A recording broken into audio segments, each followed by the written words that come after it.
Comitê Científico Internacional da Unesco para a redação da História Geral da África. História Geral da África e Metodologia e Pré-História da África. Editor J. Kizerbo. Unesco. Representação no Brasil. Ministério da Educação do Brasil. Universidade Federal de São Carlos. História Geral da África. CAPITULU 2. 23. Lugar da história na sociedade africana. O homem é um animal histórico. O homem africano não escapa a esta definição. Como em toda parte, ele faz sua história e tem uma concepção dessa história. No plano dos fatos, as obras e as provas de sua capacidade criativa estão aí sob nossos olhos, em forma de práticas agrárias, receitas de cozinha, medicamentos da farmacopeia, direitos consuetudinários, organizações políticas, produções artísticas, celebrações religiosas e refinados códigos de etiqueta. Desde o aparecimento dos primeiros homens, os africanos criaram ao longo de milênios uma sociedade autônoma que unicamente pela sua vitalidade é testemunha do gênio histórico de seus autores. Essa história engendrada na prática foi, enquanto projeto humano, concebida a priori. Ela é também refletida e interiorizada a posteriori pelos indivíduos e pelas coletividades. Torna-se, portanto, um padrão de pensamento e de vida, um modelo. Mas sendo a consciência histórica um reflexo de cada sociedade, e mesmo de cada fase significativa na evolução de cada sociedade, compreender-se-á que a concepção que os africanos possuem de sua própria história e da história em geral seja marcada por seu singular desenvolvimento. O simples fato do isolamento das sociedades é suficiente para condicionar estreitamente a visão histórica. Assim, o rei dos Mossi, Alto-Volta, intitulava-se Mogo Naba, ou seja, rei do mundo, o que ilustra bem a influência das limitações técnicas e materiais sobre a visão que se tem das realidades sociopolíticas. Desse modo, pode-se constatar: lugar da história na sociedade africana. Boboama e J. Kizerbo. 24. Metodologia e pré-história da África. Que o tempo africano é, às vezes, um tempo mítico e social, mas também que os africanos têm consciência de serem os agentes de sua própria história. Enfim, veremos que este tempo africano é um tempo realmente histórico, tempo mítico e tempo social. Num primeiro contato com a África, e mesmo a partir da leitura de numerosas obras etnológicas, tem-se a impressão de que os africanos estavam imersos e, como que afogados no tempo mítico, vasto oceano sem margens nem marcos, enquanto os outros povos percorriam a avenida da história, imenso eixo balizado pelas etapas do progresso. De fato, o mito, representação fantástica do passado, em geral domina o pensamento dos africanos na sua concepção do desenrolar da vida dos povos. Isso a tal ponto que, às vezes, a escolha e o sentido dos acontecimentos reais deviam obedecer a um modelo mítico que predeterminava até os gestos mais prosaicos do soberano ou do povo. Sob forma de costumes vindos de tempos imemoriais, o mito governava a história, encarregando-se, por outro lado, de justificá-la. Num tal contexto, aparecem duas características surpreendentes do pensamento histórico: sua intemporalidade e sua dimensão essencialmente social. Nesta situação, o tempo não é a duração capaz de dar ritmo a um destino individual. É o ritmo respiratório da coletividade. Não se trata de um rio que corre num sentido único a partir de uma fonte conhecida até uma foz conhecida. Nos países tecnicamente desenvolvidos, os próprios cristãos estabelecem uma nítida demarcação entre o fim dos tempos e a eternidade. Isto talvez porque o Evangelho opõe nitidamente este mundo transitório ao mundo futuro, mas também porque, por esta visão distorcida e por outras razões, o tempo humano é praticamente laicizado. Ora, em geral, o tempo africano tradicional engloba e integra a eternidade em todos os sentidos. As gerações passadas não estão perdidas para o tempo presente. À sua maneira, elas permanecem sempre contemporâneas e tão influentes, se não mais, quanto o eram durante a época em que viviam. Assim sendo, a causalidade atua em todas as direções. O passado sobre o presente e o presente sobre o futuro, não apenas pela interpretação dos fatos e o peso dos acontecimentos passados, mas por uma irrupção direta que pode se exercer em todos os sentidos. Quando o imperador do Mali, Kankou Moussa, 1312-1332, enviou um embaixador ao rei do Yatenga para pedir-lhe que se convertesse ao islamismo, o chefe Mossi respondeu que antes de tomar qualquer decisão ele precisava consultar seus ancestrais. Percebe-se aqui como o passado, através do 25 lugar da história na sociedade africana. Culto, está diretamente ligado ao presente, constituindo-se os ancestrais agentes diretos e privilegiados dos negócios que ocorrem séculos depois deles. Da mesma forma, na corte de numerosos reis, funcionários intérpretes de sonhos exerciam um peso considerável sobre a ação política projetada. Esses exegetas do sonho eram, em suma, ministros do futuro. Cita-se o caso do rei ruandês Mazimpaka III, fim do século XVII, que viu em sonho homens de tez clara vindos do leste. Armou-se então de arcos e flechas, mas, antes de lançar as flechas contra eles, guarneceu-as com bananas maduras. A interpretação desta atitude ambígua, ao mesmo tempo agressiva e acolhedora, introduziu uma imagem privilegiada na consciência coletiva dos ruandeses e talvez contribua para explicar a atitude pouco combativa desse povo, tradicionalmente aguerrido, face às colunas alemãs do século XIX, semelhantes aos pálidos rostos avistados durante o sonho real 2 séculos antes. Nesse tempo suspenso, a ação do presente é possível mesmo sobre o que é considerado passado mas que permanece, de fato, contemporâneo. O sangue dos sacrifícios de hoje reconforta os ancestrais de ontem. E até agora, os africanos ainda exortam seus próximos a não negligenciarem as oferendas em nome dos parentes falecidos, pois os que nada recebem constituem a classe pobre desse mundo paralelo dos mortos e são obrigados a viver do auxílio dos privilegiados, que são objeto de generosos sacrifícios feitos em seu nome. De uma forma ainda mais profunda, certas cosmogonias atribuem a um tempo mítico os progressos obtidos num tempo histórico, que não sendo recebido como tal por cada indivíduo, é substituído pela memória histórica do grupo. E o caso da lenda de Kuiu que explica o advento da técnica de fundição do ferro. Mogai, Deus, havia distribuído os animais entre os homens e as mulheres. Mas estas foram tão cruéis com seus animais que eles escaparam e tornaram-se selvagens. Os homens então intercederam junto a Mogai em favor de suas mulheres, dizendo: em tua honra, nós queremos sacrificar um carneiro. Mas não pretendemos fazê-lo com uma faca de madeira, para não incorrer nos mesmos riscos que nossas mulheres. Mogai felicitou-os por sua sabedoria e, para dotá-los de armas mais eficazes, ensinou-lhes a receita da fundição do ferro. Essa concepção mítica e coletiva era tal que o tempo tornava-se um atributo da soberania dos líderes. O rei Shiluk era o depositário mortal de um poder imortal, já que totalizava em si próprio o tempo mítico, encarnando o herói fundador, e o tempo social considerado como fonte da vitalidade do grupo. Do mesmo modo, entre os Bafulero, Zaire Oriental, os Bunyoro, Uganda, e os Mossi, Alto Volta, o chefe é o sustentáculo do tempo coletivo. O Moami está presente. O povo vive. O Moami está ausente. O povo morre. A morte do rei constitui uma ruptura do tempo que paralisa as atividades, a ordem social, toda. 26 Metodologia e pré-história da África. Expressão de vida, desde o riso até a agricultura e a união sexual dos animais e das pessoas. O interregno constitui um parênteses no tempo. Apenas o advento de um novo rei recria o tempo social que se reanima novamente. Tudo é onipresente nesse tempo intemporal do pensamento animista, no qual a parte representa e pode significar o todo.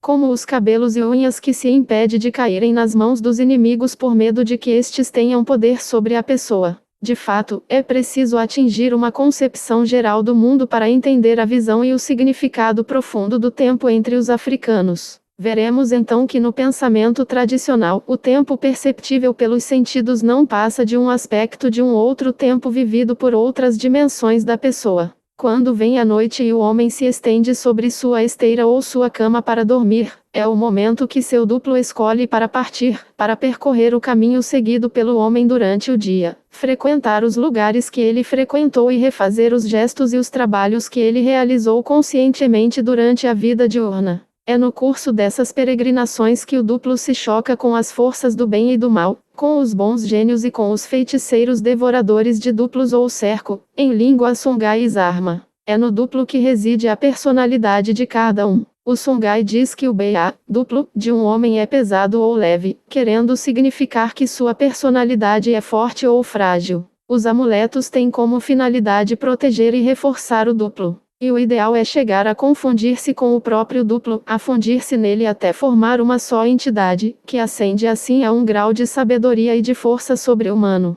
Somente o grande iniciado, o mestre, Corteconino, Zima, atinge esse estado em que o tempo e o espaço não constituem mais obstáculos. Era esse o caso de Si, o ancestral epônimo da dinastia. Assustador é o pai dos Si, o pai dos trovões. Quando ele está com uma cárie, é então que mastiga cascalhos. Quando está com conjuntivite, é nesse momento que, resplandecente, acende o fogo. Com seus grandes passos, ele percorre a terra. Ele está em toda parte e em parte alguma. O tempo social, a história, vivida assim pelo grupo, acumula um poder que é a maior parte do tempo simbolizado e concretizado num objeto transmitido pelo patriarca, chefe do clã ou rei ao seu sucessor. Pode tratar-se de uma bola de ouro conservada num tobal, tambor de guerra, associado a elementos extraídos do corpo do leão, do elefante ou da pantera. Esse objeto pode estar fechado numa caixa ou numa arca, como as insígnias reais, Tibo, do rei Mossi.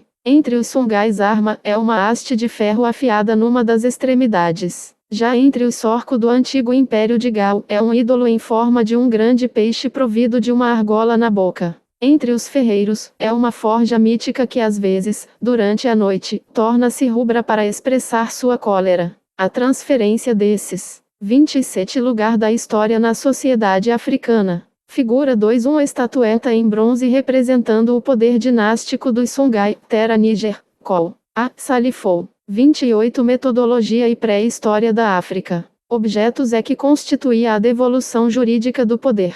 O caso mais interessante é o dos Sonianke, descendentes de Soni Ali, que possuem correntes de ouro, prata ou cobre, cada elo das quais representando um ancestral, e o conjunto simbolizando a descendência dinástica até Soni, o Grande. No decorrer de cerimônias mágicas, estas correntes magníficas são regurgitadas diante de um público embasbacado. No momento de morrer, o patriarca Sonianke regurgita a corrente pela última vez, fazendo com que o escolhido para seu sucessor engula-a pela outra extremidade. Ele morre logo após ter passado sua corrente àquele que deve substituí-lo. Esse testamento vivo ilustra com eloquência a força da concepção africana do tempo mítico e do tempo social. Poder-se-ia pensar que uma tal visão do processo histórico seria estática e estéril, na medida em que, ao colocar a perfeição do arquétipo no passado, na origem dos tempos, parece indicar como ideal para o conjunto das gerações a repetição estereotipada dos gestos e da gesta do ancestral. O mito não seria, assim, o motor de uma história imóvel?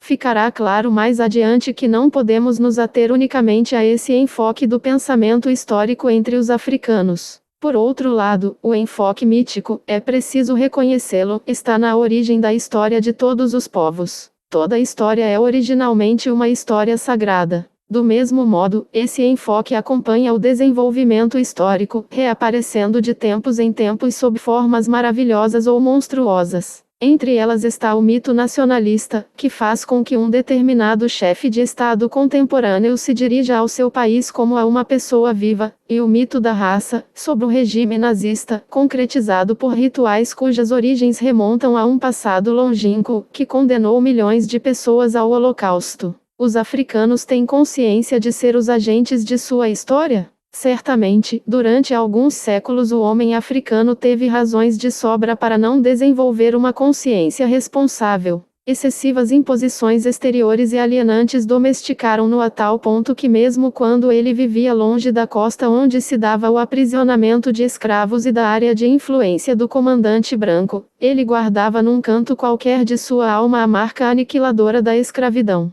Do mesmo modo, no período pré-colonial, numerosas sociedades africanas elementares, quase fechadas, dão a impressão de que seus membros só tinham consciência de estar fazendo história numa escala e numa medida bastante. 29 Lugar da história na sociedade africana. Limitadas, em geral na dimensão da grande família e no quadro de uma hierarquia consuetudinária gerontocrática, rigorosa e pesada. Entretanto, mesmo, e quem sabe sobretudo, nesse nível, o sentimento da autorregulação da comunidade, da autonomia, era vivo e poderoso. O camponês Lobi cabe na sua aldeia, quando o senhor da casa acreditava ter amplo controle de seu próprio destino. A melhor prova disso é que nessas regiões de anarquia política, onde o poder era a coisa mais bem distribuída do mundo, é que os invasores e em particular os colonizadores tiveram maior dificuldade em se impor. O apego à liberdade atestava aqui o gosto pela iniciativa e o repúdio pela alienação.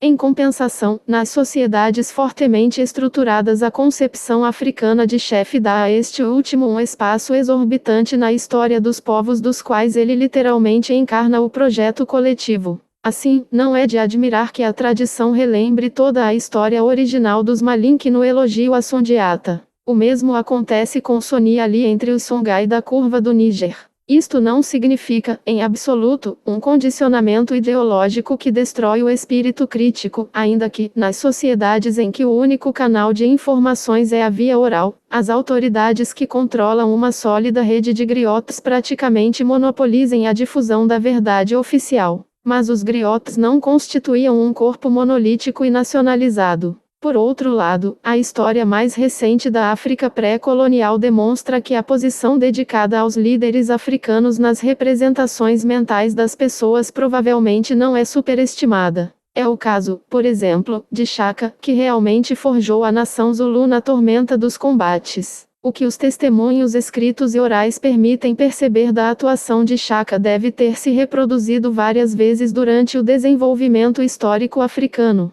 Disse que a constituição dos clãs Mande remonta a Sundiata, e a ação de Osei Tutu ou a de Anoke na formação da nação Ashanti parece corresponder à ideia de nação que os Ashanti têm até hoje. Tanto mais que a ideia de um líder que atua como motor da história quase nunca se reduz a um esquema simplista, acreditando a um só homem todo o desenvolvimento humano. Geralmente trata-se de um grupo dinâmico, celebrado como tal. Os companheiros dos chefes não são esquecidos, mesmo os de condição inferior, griotes, porta-vozes, servos. Eles frequentemente entram para a história como heróis. A mesma observação vale para as mulheres que, ao contrário do que se tem dito e repetido à saciedade, ocupam na consciência histórica africana uma posição. Uma expressão Bambara Sotigi equivalente, numa escala inferior, a Dolgotigi, chefe de aldeia, Biamanitigi, chefe de cantão, e Kelitigi, general em chefe, mostra bem a força dessa autoridade. 30 Metodologia e pré-história da África. Sem dúvida mais importante que em qualquer outro lugar. Nas sociedades de regime matrilinear isto é facilmente compreensível. Em Uanzarba, perto de Tera, Níger, onde a sucessão na chefia era matrilinear, durante o período colonial os franceses, no intuito de reunir os habitantes dessa aldeia aos de outras aldeias Songhai, haviam nomeado um homem para comandar essa aglomeração. Mas os Sonyanke II não deixaram de conservar sua Kasei, sacerdotisa, que continua até hoje a assumir a responsabilidade do poder espiritual. Também em outros lugares as mulheres são vistas como protagonistas na evolução histórica dos povos. Filhas, irmãs, esposas e mães de reis, como essa admirável Luedji, que foi tudo isso sucessivamente e mereceu o título de Soana Mulunda, mãe do povo Lunda, ocupavam posições que lhes permitiam influir nos acontecimentos. A célebre Amina, que, na região Alça, no século XV, conquistou para Zaria tantas terras e aldeias que ainda levam o seu nome, é apenas um exemplo, entre milhares, da ideia de autoridade histórica que as mulheres impuseram às sociedades africanas. Esta ideia permanece viva até hoje na África, na atuação das mulheres na Guerra da Argélia e nos partidos políticos durante a luta nacionalista pela independência ao sul do Saara. É claro que a mulher africana é utilizada também como objeto de prazer e de decoração, como nos sugerem as que são mostradas envoltas em tecidos de exportação ao redor do rei do Daomé ao presidir uma festa tradicional. Mas do mesmo espetáculo participavam as Amazonas, ponta de lança das tropas reais contra Oyo e os invasores colonialistas na Batalha de Cana, 1892. pela sua participação no trabalho da terra, no artesanato e no comércio, pela sua ascendência sobre os filhos, sejam eles príncipes ou plebeus, por sua vitalidade cultural, as mulheres africanas sempre foram consideradas personagens eminentes da história dos povos. Houve e ainda há batalhas para ou pelas mulheres, porque as próprias mulheres muitas vezes desempenharam o papel de traidoras ou sedutoras, como no caso da irmã de Sundiata ou das mulheres enviadas pelo rei de Segu da Monzon às bases inimigas. Apesar de sofrer uma segregação aparente nas reuniões públicas, todos sabem na África que a mulher está onipresente na evolução. A mulher é a vida, e também a promessa de expansão da vida, e é através dela que os diferentes clãs consagram suas alianças. Pouco loquaz em público, ela faz e desfaz os acontecimentos no sigilo de seu lar. E a opinião pública formula este ponto de vista no provérbio: as mulheres podem tudo comprometer, elas podem tudo arranjar. 2. Neste clã, o poder se transmite pelo leite, ainda que se admita que o laço de sangue contribua para reforçá-lo. Entre o cerco, porém, é unicamente através do leite que o poder é transmitido. 31. Lugar da história na sociedade africana. Em suma, tudo se passa como se na África a permanência das estruturas elementares das comunidades de base através do movimento histórico tivesse conferido a todo o processo um caráter popular bastante notável. A frágil envergadura das sociedades tornou a história uma questão que diz respeito a todos. Apesar da mediocridade técnica dos meios de comunicação, ainda que o Tantan assegurasse a telecomunicação de aldeia para aldeia, a estreita amplitude do espaço histórico media-se pela apreensão mental de cada um. Daí a inspiração democrática incontestável que anima a concepção africana da história na maioria dos casos. Cada um tinha o sentimento de poder, em última instância, subtrair-se à ditadura, mesmo que fosse através da secessão, para refugiar-se no espaço disponível.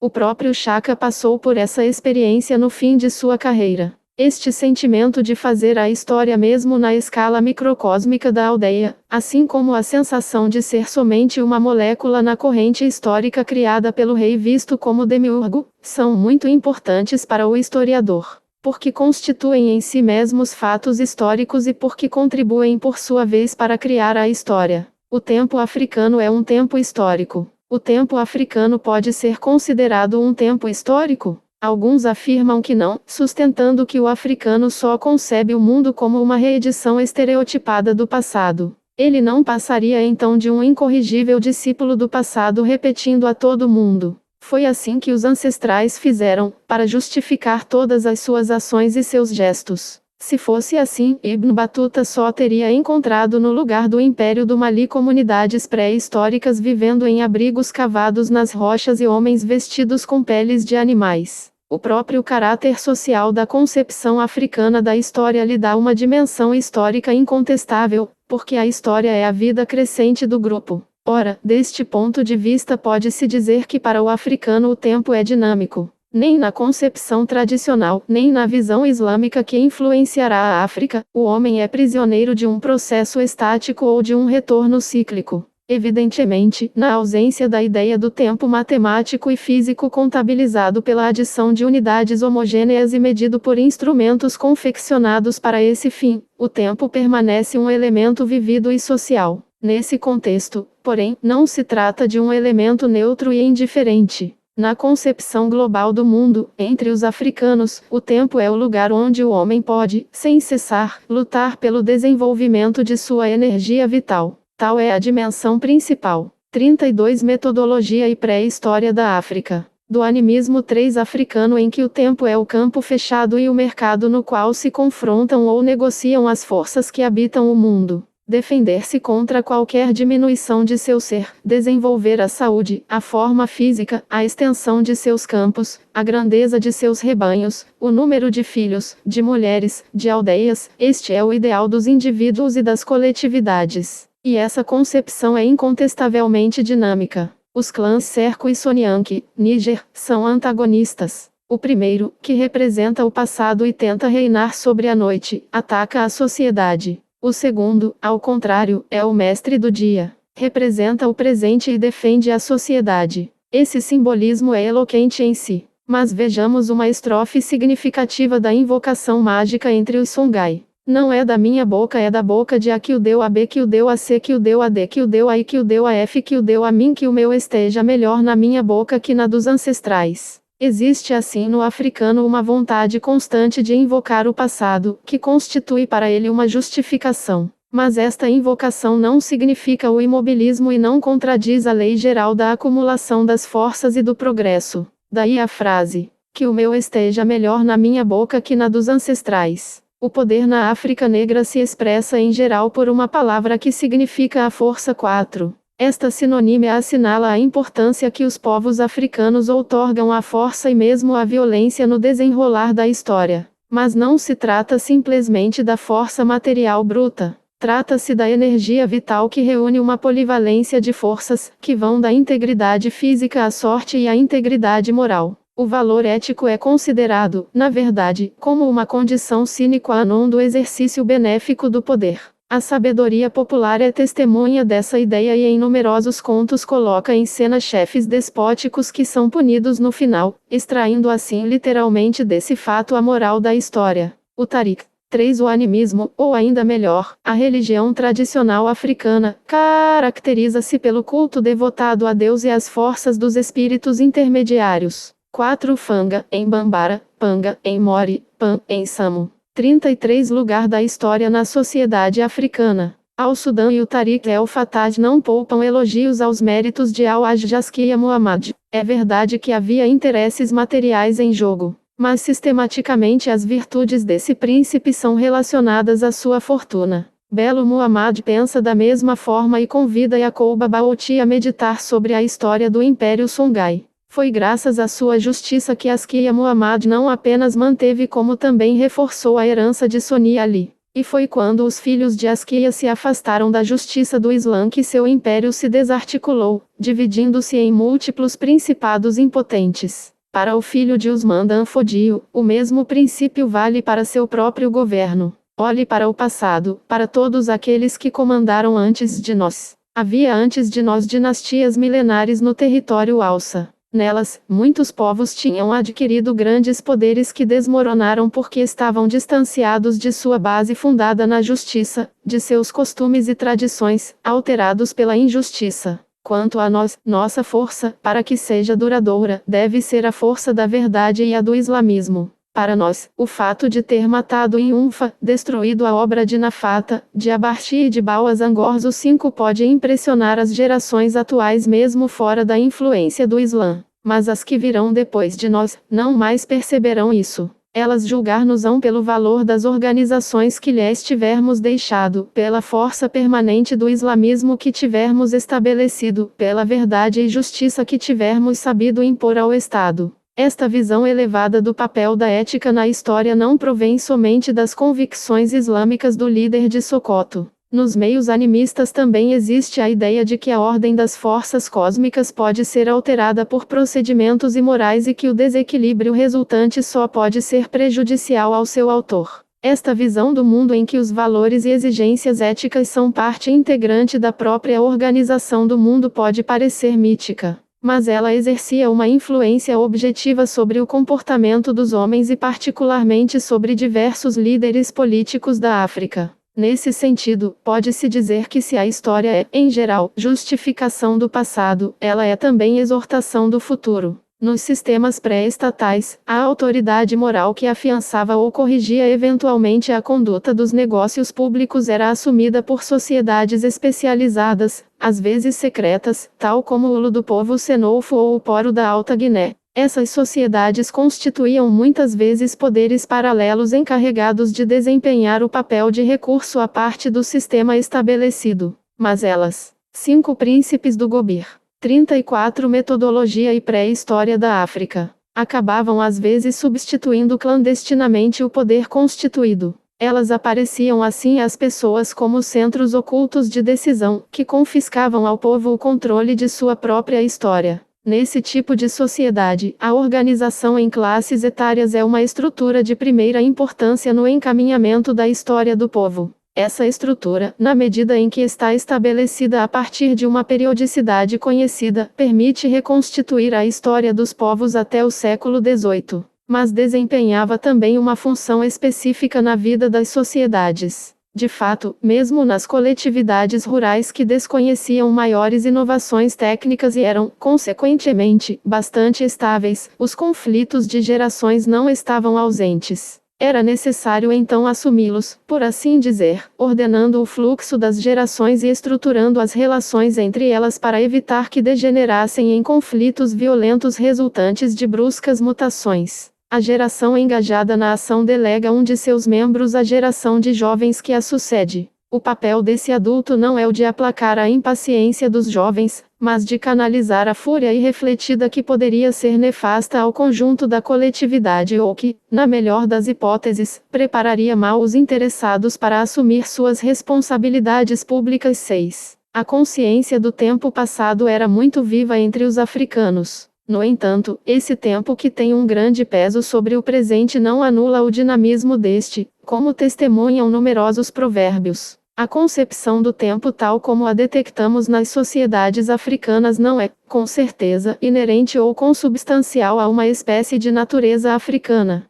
É a marca de um estágio no desenvolvimento econômico e social. Prova disso são as diferenças flagrantes que notamos ainda hoje entre o tempo-dinheiro dos habitantes das cidades e o tempo tal como é apreendido pelos habitantes do campo. O essencial é que a ideia de desenvolvimento a partir das origens, a serem pesquisadas, esteja presente. Mesmo sob a forma de contos e de lendas, ou de resquícios de mitos, trata-se de um esforço para racionalizar o desenvolvimento social. Às vezes, tem-se verificado esforços ainda mais positivos no sentido de iniciar o cálculo do tempo histórico. Este pode estar relacionado com o espaço, como quando se fala em dar um passo, para qualificar uma duração mínima. Pode estar relacionado também à vida biológica, como o tempo de uma inspiração ou de uma expiração. Mas está frequentemente relacionado a fatores exteriores ao indivíduo, como por exemplo, os fenômenos cósmicos, climáticos e sociais, sobretudo quando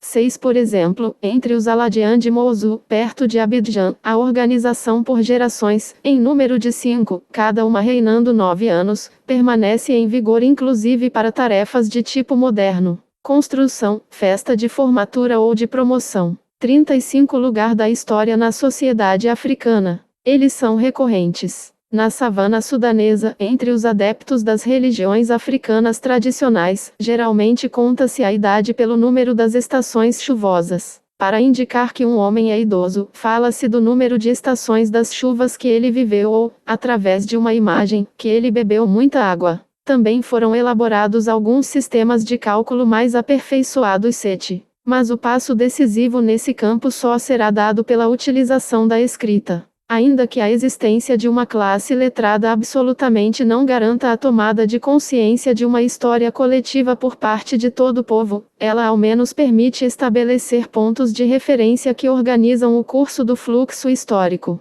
Por outro lado, a introdução das religiões monoteístas baseadas num determinado processo histórico contribuiu para fornecer uma outra representação do passado coletivo, modelos que apareciam geralmente nas entrelinhas das narrativas. Por exemplo, sob a forma de ligações arbitrárias das dinastias às fontes islâmicas cujos valores e ideais servirão aos profetas negros para modificar o curso dos acontecimentos em seu país de origem. Mas a grande reviravolta na concepção africana do tempo se opera sobretudo pela entrada desse continente no universo do lucro e da acumulação monetária. Só agora o sentido do tempo individual e coletivo se transforma pela assimilação dos esquemas mentais em vigor nos países que influenciam os africanos econômica e culturalmente. Descobrem então que, em geral, é o dinheiro que faz a história. O homem africano, tão próximo de sua história que tinha a impressão de forjá-la ele próprio em suas microsociedades, enfrenta agora, ao mesmo tempo, o risco de uma gigantesca alienação e a oportunidade de ser coautor do progresso global. Ivor Wilkes mostra, assim, ao criticar o livro de D. P. Enige, The Chronology of Oral Tradition, Cast for a Chimera, que os Akan, Fanti, Ashanti, dispunham de um sistema de calendário complexo, com semana de 7 dias, mês de 6 semanas e ano de 9 meses, ajustado periodicamente ao ciclo solar segundo um método ainda não completamente esclarecido. Era então possível no esquema do calendário Akan referir-se, por exemplo, ao 18 o dia do 4º mês do 3º ano do reinado de Ashanti Osei Bonsu. Método de datação ainda corrente nos países europeus no século XVIII e mesmo no século XIX. Cf. Wilkes, I. 1975, p. 279 e segs.